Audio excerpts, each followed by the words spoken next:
नमस्कार। PS news पर आप सभी लोगों का स्वागत है। चुनाव की बेला आ चुकी है और इस चुनाव की बेला में राजनीतिक दल की अहमियत होती है। आज हम बात भी राजनीतिक दलों की ही करेंगे, लेकिन उन राजनीतिक दलों की जिनको एक बार पार्टी जिन्होंने एक बार पार्टी तो बनाई और भूल गए।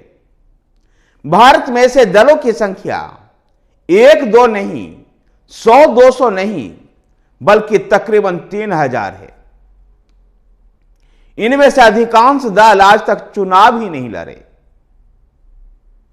तो कुछ दल खानापूर्ति के लिए चुनाव लड़ते हैं।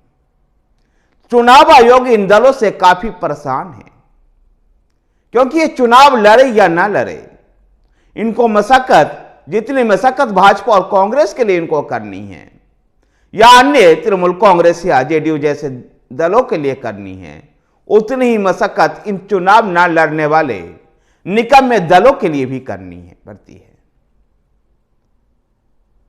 ऐसे में चुनाव आयोग भी बड़ा परेशान होता है और इन दलों के नाम भी बड़े रोचक हैं। चुनाव एक भी नहीं लड़ा हो, लेकिन इनके नाम अखिल भारतीय, नेशनल और राष्ट्रीय जैसे नाम से शुरू होता है ना। इनके नाम ही कुछ बड़े रोचक हैं। आपकी हमारी पार्टी, एक्शन पार्टी, अन्नदाता पार्टी जैसे कई ऐसे नाम से भरे हुए हैं भारत में राजनीतिक दलों की संख्या। आखिर ये राजनीतिक दल बनाते ही क्यों हैं, जब राजनीतिक दल का मुख्य मकसद राज्य की सत्ता को हासिल करना है, राज्य की जनता को विश्वास में जीतकर मतदान की प्रक्रिया से गुजर करके, चुनाव की प्रक्रिया से गुजर करके राज्य की सत्ता को हथियाना होता है। लेकिन जब ये दल चुनाव मैदान में ही नहीं उतरते हैं, तो वो किस प्रकार से राजनीति को प्रभावित करेंगे? आखिर इन दलों का निर्माण क्यों?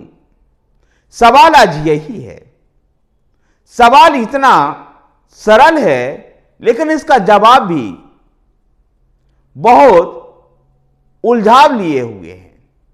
भारत में कोई भी व्यक्ति बड़े आसानी से एक राजनीतिक दल का निर्माण कर सकता है।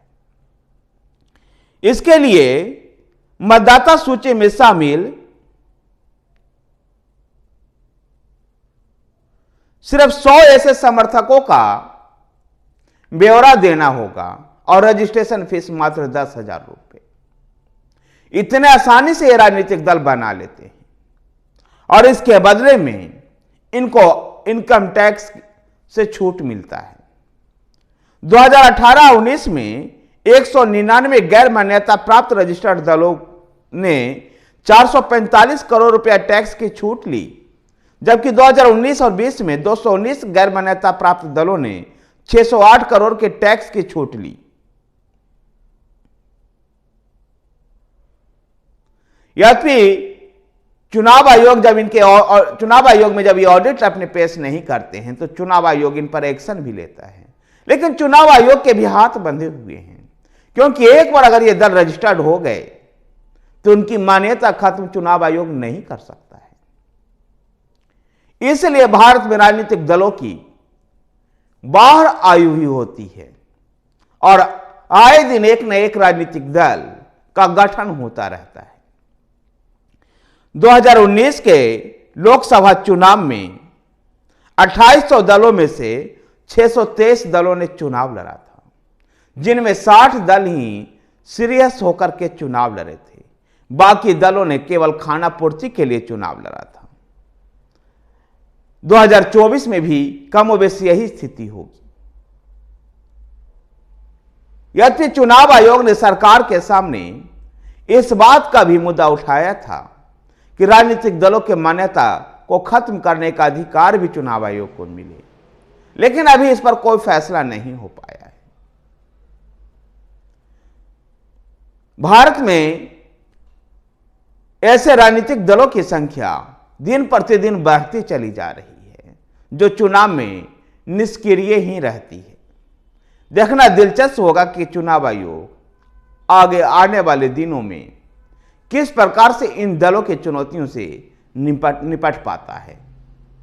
धन्यवाद साथियों, वीडियो को लाइक कीजिए, शेयर कीजिए। हमारे साथ बने रहने के लिए हमारे चैनल PS न्यूज को सब्सक्राइब कीजिए। धन्यवाद।